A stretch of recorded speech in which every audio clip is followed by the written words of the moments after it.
Bismillahirrahmanirrahim. Assalamualaikum warahmatullahi wabarakatuh. Alhamdulillahirabbil alamin. Allahumma shalli ala Muhammadin, shalli ala sayyidina Muhammadin wa ala alihi wa ashabihi ajmain. Muslimin muslimat yang Allah muliakan, dengan mengucap bismillahirrahmanirrahim, untuk saat ini kita membahas tafsir daripada surat Ali Imran.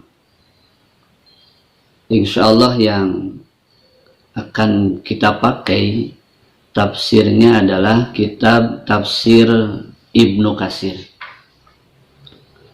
Insyaallah tafsir Ibnu Katsir ini dilengkapi dengan hadis Rasulullah Shallallahu Alaihi Wasallam dan juga kaul para ulama, para ahli tafsir. Yang pertama, kita mulai pembahasan surat Ali Imran ini dari ayat pertama, insya Allah bersambung sampai ayat terakhir.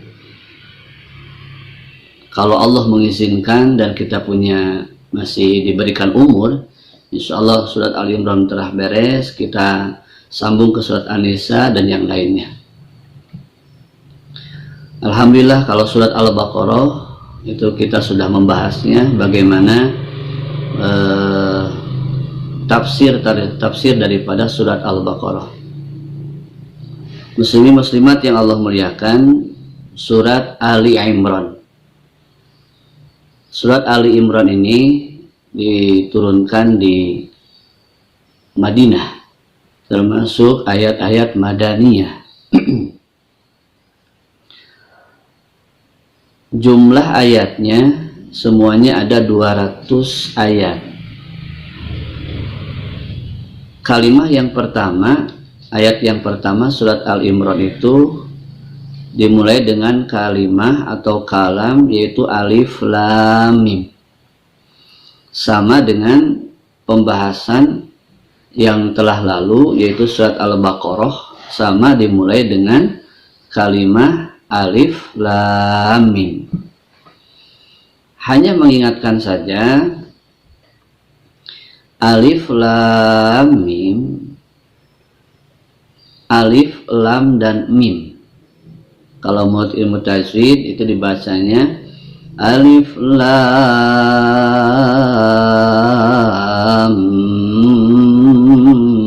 mim. Tidak panjang. Menurut ahli tafsir, kita mengulang karena sama kalimahnya dengan awal daripada surat Al-Baqarah.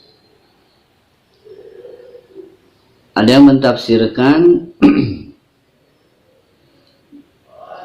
bahwa alif lam mim tersebut, alif lam dan mim, menurut tafsir Ibnu Katsir itu ada yang mengatakan adalah nama-nama Allah yang dimulai dengan huruf alif, lam dan mim. Mungkin kalau alif Allah, mungkin lamnya ada dalam Asmaul Husna Latif. Allahu latifum bi'ibadihi, dalam Quran ada kata latif, Allah maha lembut.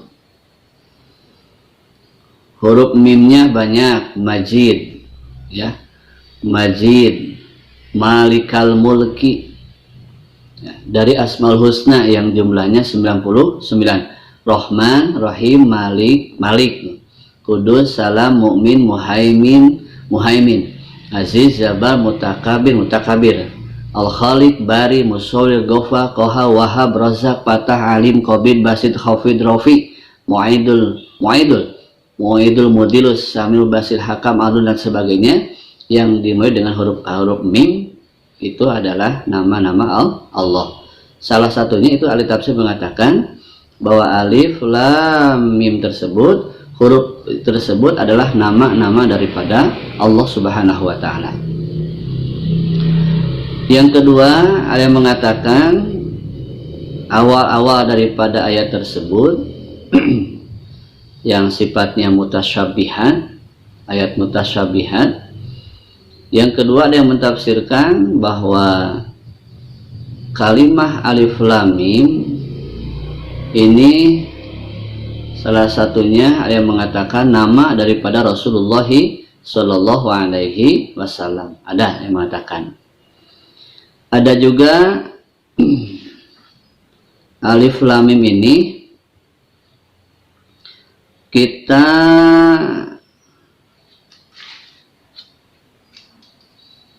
pahami bahwa kalimah alif lam mim ini atau kalam alif lam mim ini termasuk salah satunya huruf-huruf sebagai pembuka daripada Al-Quran, fawatihus suwar, ya, fawatihus suwar. Itu yang jumlahnya sekitar 29.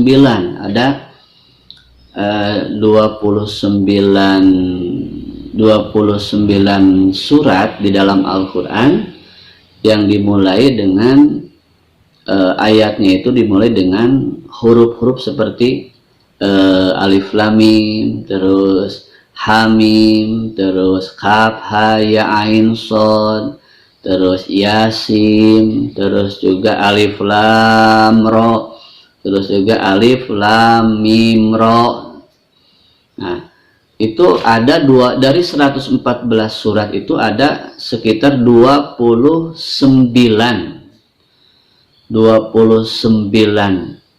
surat yang dimulai dengan huruf-huruf tersebut, ya. Muslimin muslimat yang Allah muliakan,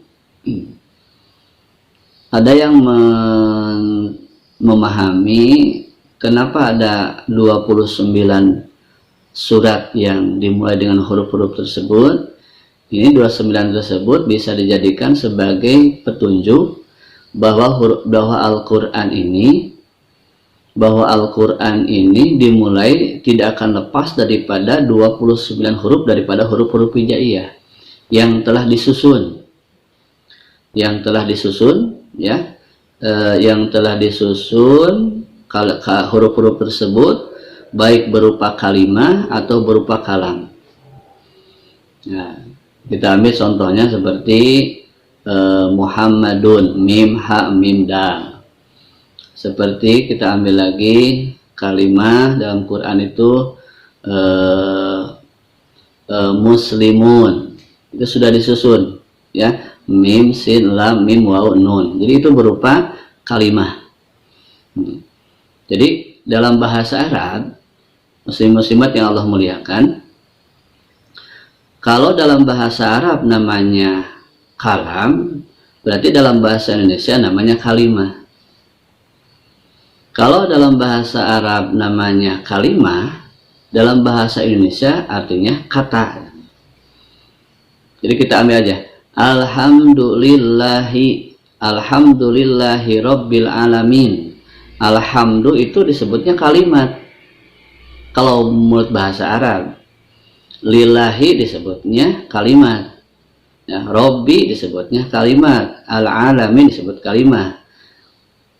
Jadi kalau kita satukan kalimat tersebut, alhamdulillahi rabbil alamin, itu menjadi kalam.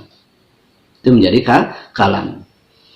Nah, jadi sekali lagi, kalau kalam itu adalah kalimat, kalau kalimat itu dalam bahasa Arab kalimat, berarti dalam bahasa Indonesia adalah kata. Kembali kepada penjelasan tadi, yaitu berkaitan dengan alif lam mim. Ya. Muslimin muslimat yang Allah muliakan, ada juga yang mentafsirkan huruf-huruf yang dimulai sebagai yang termasuk fawatihus suwar tersebut. Ada yang mentafsirkan bahwa kalimat-kalimat tersebut di samping nama Allah, di samping nama Rasulullah SAW, dan juga ada yang mentafsirkan bahwa kalimat-kalimat tersebut adalah nama lain daripada Al-Quranul Karim. Ada, ya, ada. Seperti surat Toha disebutnya adalah Toha, surat Toha. Adanya secara umumnya Al-Quran ini disebutnya adalah Toha. Jadi Al-Quran ini disebutnya Alif Lam Mim. Al-Quran ini disebutnya adalah Alif Lam Ra. Al-Quran ini disebutnya adalah Kaf Ha Ya Ain Shad. Ada yang mengatakan huruf-huruf tersebut adalah kalau kita tafsirkan nama lain daripada Al-Quranul Karim. Wallahu a'lam, wallahu a'lam. Nah, muslim-muslimat yang Allah muliakan, ada yang menyimpulkan bahwa kalimah Alif Lam Mim ini dikatakan wallahu a'lam bil muradih. Artinya apa? Hanya Allah yang tahu maksudnya daripada kalimat tersebut. Jadi secara singkat ada yang mentafsirkan kalimah-kalimah yang termasuk fawatihus suwar, surat-surat yang dibuka dengan huruf-huruf tersebut, baik Alif Lam Mim atau Alif Lam Ra, Alif Lam Mim Ra, atau Kaf Ha Ya Ain Shad, Toha, Yasin, atau Nun, Shad. Nah, itu ada yang mentafsirkan semuanya itu, ada yang mentafsirkan nih itu dengan kalimat wallahu a'lam bil muradi. Hanya Allah yang maha tahu maksud daripada kalimat-kalimat tersebut. Itu pemahaman-pemahaman daripada ahli tafsir jamaah rahimakumullah yang Allah muliakan. Yang paling utama kita garis bawahi itu kalimah atau surat Ali Imran ini dimulai dengan kalimah Alif Lam Mim, sama dengan surat daripada surat Al-Baqarah.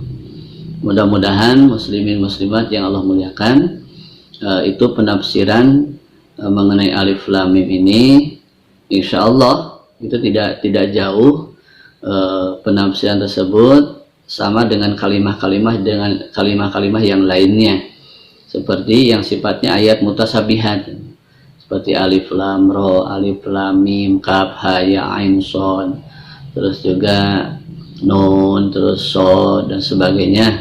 Nah, itu tidak akan lepas daripada pemahaman yang empat tadi.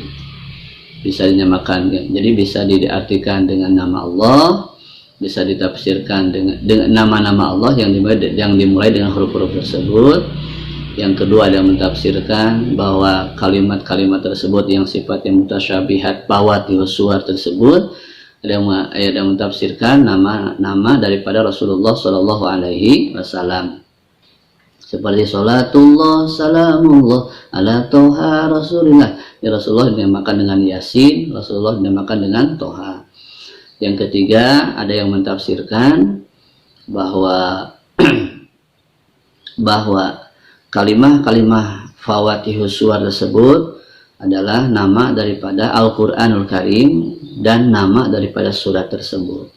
Dan yang keempatnya, ada yang mentafsirkan secara menyimpulkan jadi wallahu a'lam bil muradi. Jadi wallahu a'lam, hanya Allah yang maha tahu terhadap makna atau maksud penafsiran daripada kalimah-kalimah yang termasuk fawatihus suwar. Muslimin muslimat yang Allah muliakan, itu salah satunya adalah hari ini kita membahas mentafsirkan kalimah Alif Lam Mim dalam surat Ali Imran ayat pertama. Nah, insya Allah ayat 2, ayat 3 dan sebagainya dan seterusnya sampai ayat 200, insya Allah kita bertemu lagi kembali, kita bersilaturahmi kembali. Mudah-mudahan ada manfaatnya bagi kita semua. Mudah-mudahan ini Al-Quran menjadi syafaat bagi kita semua. Mudah-mudahan ini kita mempelajari Al-Quran sebagai wasilah datangnya rahmat kepada kita, rahmat Allah Subhanahu wa Ta'ala kepada kita semua. Senantiasa Allah memberikan hidayah kepada kita semua, dan kita sedang berusaha untuk menjadi hamba Allah yang husnul khotimah. Mudah-mudahan ini Al-Quran sebagai nuron, sebagai cahaya di alam kubur, di alam ruh, dan di alam-alam setelah kematian kita, termasuk di alam yang paling utama, di alam mahsyar, di alam kiamat nanti. Mudah-mudahan ini menjadi syafaat, menjadi cahaya, menjadi hudan, menjadi nurun ala nur yaumil kiamat nanti. Amin ya Allah ya rabbal alamin. Kita tutup dengan doa, Allahumma arhamna bil Quran. Ya Allah, rahmati kami dengan Al-Quran ya Allah. Rahmati kami dengan Al-Quran ya Allah. Allahumma sahil lana, ya Allah, mudahkan kami untuk mempelajari Al-Quran ini ya Allah. Berikanlah kesemangatan kepada kami ya Allah, ingin belajar Quran, ingin memahami Quran, ingin mendalami daripada Quran ini ya Allah ya Rahman ya Rahim. Takdirkan kami ya Allah, subhanaka la ilma lana illa ma'alamtana innaka antal alimul hakim. Tidak ada ilmu ya Allah kecuali apa yang telah Engkau ajarkan kepada kami. Segala-galanya adalah milikmu ya Allah. Segala-galanya adalah izinmu ya Allah ya Rahman ya Rahim. Rabbana taqabbal minna innaka antas sami'ud du'a wa tub 'alaina innaka antat tawwabur rahim. Rabbana atina fid dunya hasanah wa fil akhirati hasanah wa qina adzabannar. Walhamdulillahi rabbil alamin. Subhanakallahumma wa bihamdika asyhadu an la ilaha illa anta astaghfiruka wa atubu ilaik. Assalamualaikum warahmatullahi wabarakatuh.